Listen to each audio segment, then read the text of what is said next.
सभी को जय मसीह की। आइए आज हम लोग पढ़ते हैं भजन 47 अध्याय।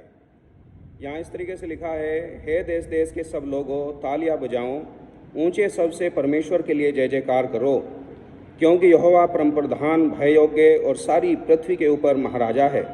वह देश देश के लोगों को हमारे सम्मुख नीचा करता और जाति जाति को हमारे पाँव के नीचे कर देता है। वह हमारे लिए उत्तम भाग चुन लेगा और जो उसके प्रिय याकूब के घमंड का कारण है। परमेश्वर जय जयकार सहित यहोवा नरसिंगे के शब्द के साथ ऊपर गया है। परमेश्वर का भजन गाओ, भजन गाओ, हमारे महाराजा का भजन गाओ, भजन गाओ, क्योंकि परमेश्वर सारी पृथ्वी का महाराजा है। समझ बूझकर बुद्धि से भजन गाओ। परमेश्वर जाति जाति पर राज्य करता है। परमेश्वर अपने पवित्र स्थान में पवित्र सिंहासन पर विराजमान है। राज्य राज्य के सामंत अब्राहम के परमेश्वर की प्रजा होने के लिए इकट्ठा हुए हैं, क्योंकि पृथ्वी की ढालें परमेश्वर के वश में हैं, वह तो शिरोमणि हैं। प्रभु अपने वचन के पढ़े जाने पर आशीष दे। पहले वचन में लिखा हुआ है, हे देश देश के सब लोगों तालियां बजाओ, ऊंचे शब्द से परमेश्वर के लिए जय जयकार करो।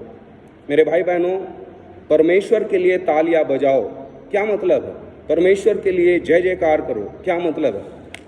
ये तालियां बजाना और जय जयकार करना हमें मालूम होना चाहिए ये कब और क्यों होता है। आप कल्पना करें, अगर किसी दो देशों के बीच में कोई खेल हो रहा है या कोई प्रतिद्वंद्विता है या दो पहलवानों के बीच में लड़ाई या कुश्ती हो रही है, और जब एक पहलवान दूसरे पहलवान को पछाड़ देता है तब तालियां बजती हैं और जय जयकार होता है। बिल्कुल ठीक उसी तरीके से सारे संसार के अंदर की जितनी भी अंधेरे की शक्तियां थी, दुष्टात्माओं की ताकत थी, और सारी अंधेरे की ताकतें यीशु के खिलाफ थी। और आपको मालूम है, क्रूस के ऊपर प्रभु यीशु ने एक विजय को प्राप्त किया, और इसलिए परमेश्वर कहता है कि हे देश देश के लोगों परमेश्वर के लिए ताली बजाओ, उसका जय जयकार करो।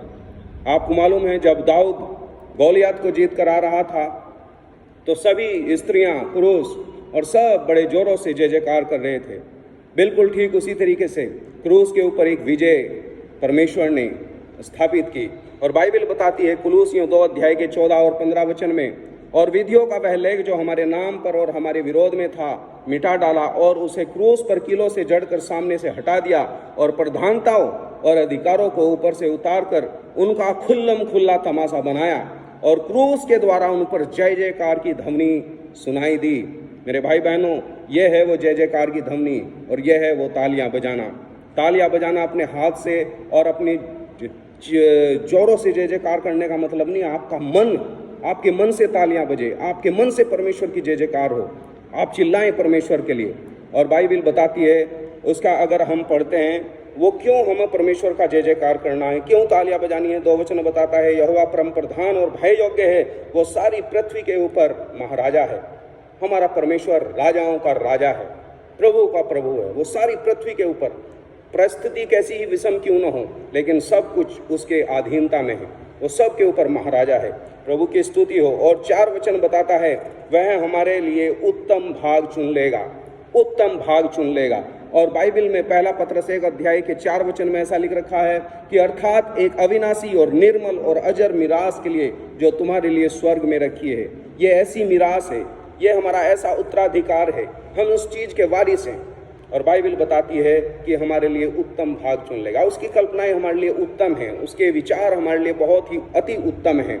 और बाइबल बताती है उसके 6 और 7 वचन में, परमेश्वर का भजन गाओ, भजन गाओ, हमारे महाराजा का भजन गाओ। मत्ती 26 के 30 में ऐसा लिखा है, वहाँ बाइबल में प्रभु यीशु मसीह के बारे में लिखा है, और वे भजन गाकर जैतून के पहाड़ पर चढ़ गए।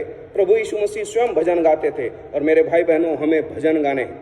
ध्यान रखना, गीत में भजन में बहुत बड़ा अंतर है, हमें भजन करना है। और 7 वचन बताता है, क्योंकि परमेश्वर सारी पृथ्वी के ऊपर महाराजा है, समझ बूझ कर बुद्धि से भजन गाओ, समझ बूझ कर बुद्धि से भजन गाओ। बाइबल बताती है पहला कुरिन्थियों 14 अध्याय और उसके 15 वचन में, मैं आत्मा में भी प्रार्थना करूंगा और बुद्धि से भी प्रार्थना करूंगा, मैं आत्मा से गाऊंगा और बुद्धि से गाऊंगा। मेरे भाई बहनों, हमें खाली होठों से नहीं गाना, हमें दिल से और समझ बूझ कर बड़ी समझदारी के साथ परमेश्वर की आराधना करना है।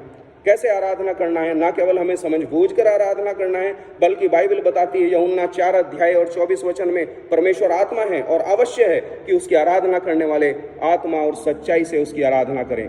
मेरे भाई बहनों, हमें परमेश्वर की आराधना करना है। बाइबल बताती है परमेश्वर की आराधना से उसकी महिमा होती है। भजन 50 अध्याय में ऐसा लिखा हुआ है। मेरे भाई बहनों, हम परमेश्वर की आराधना करें।